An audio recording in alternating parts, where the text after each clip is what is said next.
Nu putem înțelege strategiile și reacțiile voievozilor români împotriva armatelor otomane invadatoare dacă nu cunoaștem organizarea acestora. Una deloc primitivă, așa cum poate ar lăsa să se înțeleagă vechii autori. Aceștia îi descriu pe otomani ca pe niște barbari în piei de animale, agitând deasupra capetelor de preferat de creștini, săbii încovoiate, greșit numit iatagane.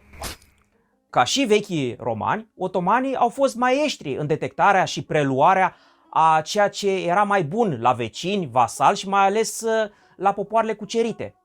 Totodată, au și găsit rețeta de succes pentru integrarea acestora într-un aparat pe care l-au tot omogenizat de-a lungul secolului al XV-lea. În episodul de astăzi, vă prezentăm tot ce trebuie să știți pentru a înțelege bazele mașinii de război care a creat Imperiul Otoman, cea mai temută putere a secolelor 15 și 16.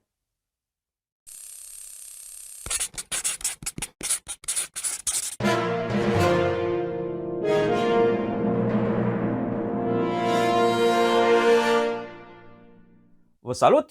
Numele meu este Adrian Gheorghe, sunt doctor în osmanistică și istorie medievală și fac parte din echipa internațională de cercetare Corpus Draculianum. Înainte de a-i da drumul, doresc să vă atrag atenția că noul algoritm al YouTube-ului nu mai ține cont doar de abonările dumneavoastră. Doar 8% din clicurile pe producțiile noastre vin de la cei care n-au abonat. Dacă doriți să fiți anunțați de fiecare dată când lansăm ceva nou, este musai să activați și clopoțelul. Vă mulțumim pentru tot ceea ce faceți pentru acest canal.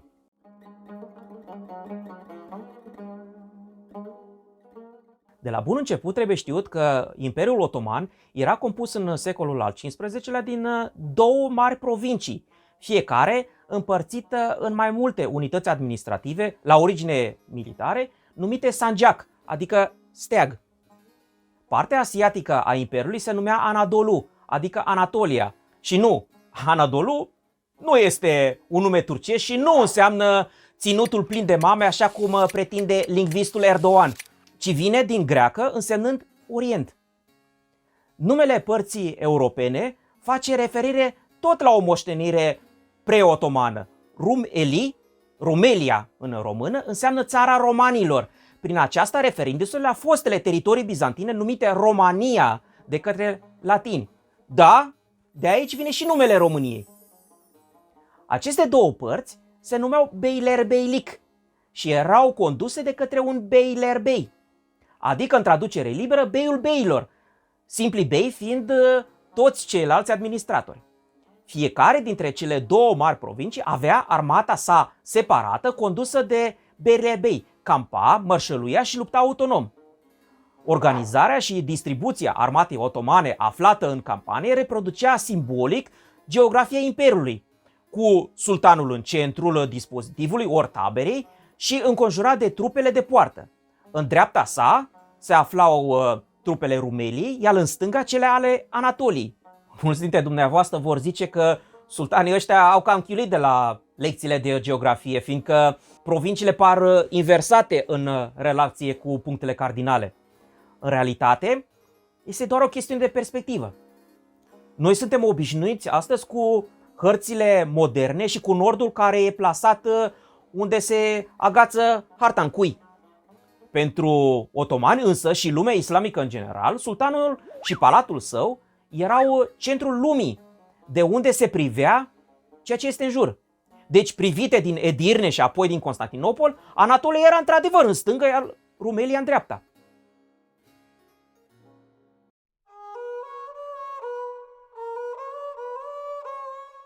Nucleul celor două armate de provincii era compus din spahii, al căror timare se aflau pe teritoriul fiecăreia dintre acestea. Timarele reprezentau concesiuni de venituri primite de la sultan în schimbul prestării de servicii militare și nu numai. Datorită densității mai mari de locuitori, proporția de spahii era cam de 60% în favoarea Rumeliei. Spahii reprezentau trupe de cavalerie regulată și erau cel mai bine echipați dintre toți călăreții otomani înarmați cu arc și săgeți, lance, topor și sau buzdugan. Aceștia se prezentau la oaste cu echipament și muniții proprii în funcție de valoarea timarului și cu 2 cai. Până la un anumit punct, aceștia se auto-întrețineau, adică trebuiau să aibă rezerve de alimente și bani pentru necesități imediate, precum repararea și întreținerea armelor ori cumpărarea de alte alimente. Proviantul pentru animale și apa erau asigurate de logistica comună. Despre aceasta un pic mai târziu.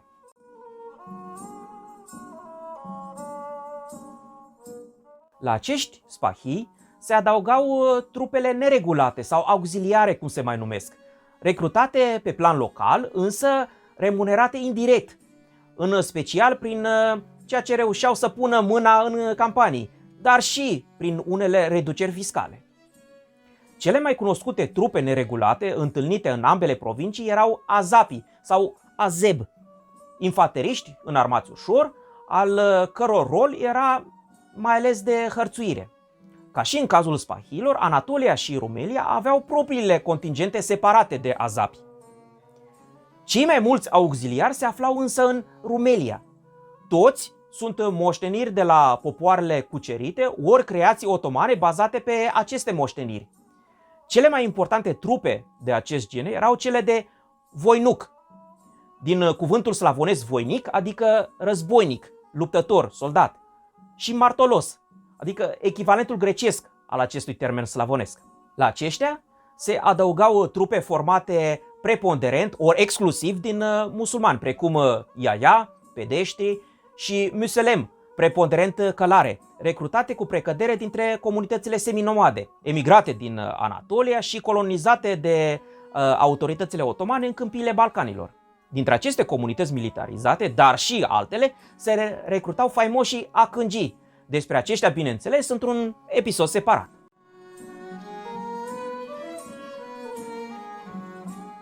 Trupele de poartă sau capâculu, adică robii porții, reprezentau oștenii cei mai profesioniști de care dispuneau sultanii, recrutate exclusiv din copii creștini ridicați prin sistemul de șirme, de aici și denumirea de robi. Acestea erau trupe permanente și salariate.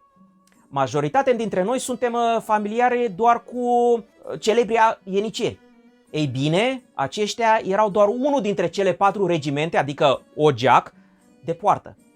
Alături de ei se aflau în primul rând spahii de poartă, silahtarii și ulufegii. Cu excepția spahiilor, toți ceilalți erau pedeștri și cu toții reprezentau singurele trupe otomane cu adevărat profesioniste și mereu sub arme, deci prima armată permanentă din Europa.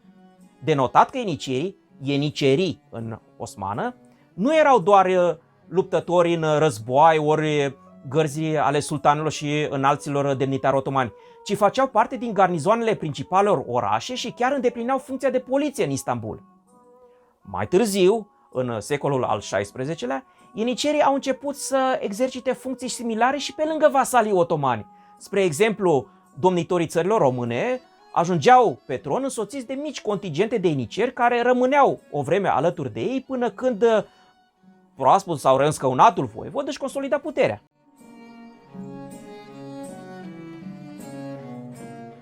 Cel puțin jumătate, dacă nu chiar majoritatea trupelor otomane participate într-o campanie, erau non-combative. Complicata mașină de război otomană avea nevoie de nenumărați oameni specializați în construcția și repararea de poduri, defrișări și amenajări de drumuri, săpat șanțuri și amenaja valuri de pământ întărite cu palisade, iar în timpul asediilor, minerii erau de neprețuit. La aceștia se adăuga un mare număr de forțe mai puțin calificate, dar la fel de importante, anume cei care mânau animale destinate consumului animalelor, cărau proviantul și apa pentru oameni și cai și mai ales muniția și extrem de greoaie artilerie. Și nu mă refer aici neapărat la tunuri, ci în egală măsură la diferite mașini de război. Nu în ultimul rând trebuie menționat cei mai ignorați participanți, anume cei care făceau parte din bazarul armatei, ordu bazar. Ca și în cazul romanilor, dar și al altor armate medievale și premoderne,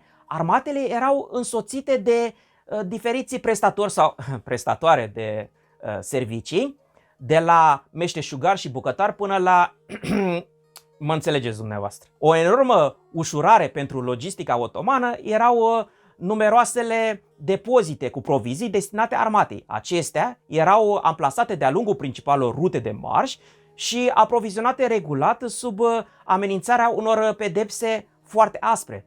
Bineînțeles că trupele nu trebuiau să se ducă până la fiecare depozit în parte.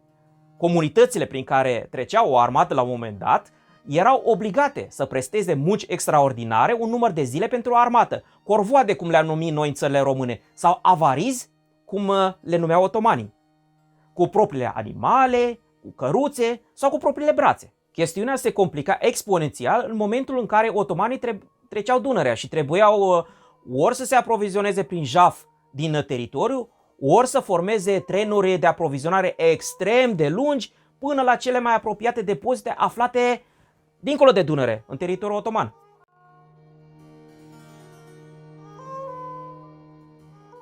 Trupele otomane se adunau din toate părțile Imperiului pe câmpia Meidan din fața vechii capitale Edirne, la data menționată în ordinul sultanal de mobilizare, Hükm. Fiecare oștean trebuia să se prezinte cu echipamentul din categoria de venituri cu care era consemnat în registrele de census ori recrutare. Pe baza acestora se întocmeau registre de chemare, ioclamat defterlerii, în care fiecare chemat la poartă era verificat dacă sau nu s-a prezentat la oaste, dacă venise înarmat corespunzător și apoi consemnat într-un fel sau altul. Cei care nu se prezentau riscau fie pedepse corporale severe, ori pierderea veniturilor. Doar în cazuri extreme era aplicată pedeapsa capitală. De la Edirne, oștile convocate înaintau pe Via Traiana sau Via Imperialis, cel mai mare drum din Imperiu construit de împăratul Traian. Da, acel Traian care i-a cucerit pe daci. În etape regulate, numite menzil.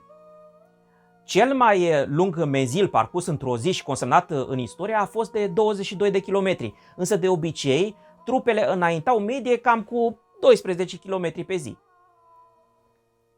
După fiecare menzil se făcea o pauză sau haltă numită conac. Și da, toate aceste cuvinte au pătrus și în limba română și pe unele încă le mai folosim și astăzi. La sfârșitul zilei, de obicei, tabăra se fortifica cu șanțuri, valuri de pământ, palisade și, în cazuri mai extreme, precum campania din 1462 împotriva lui Țepeș, cu lanțuri și artilerie. Fiecare dintre cele trei nuclee ale armatei otomane se fortifica independent, fiecare în propriile fortificații executate după putința și necesitățile fiecăreia.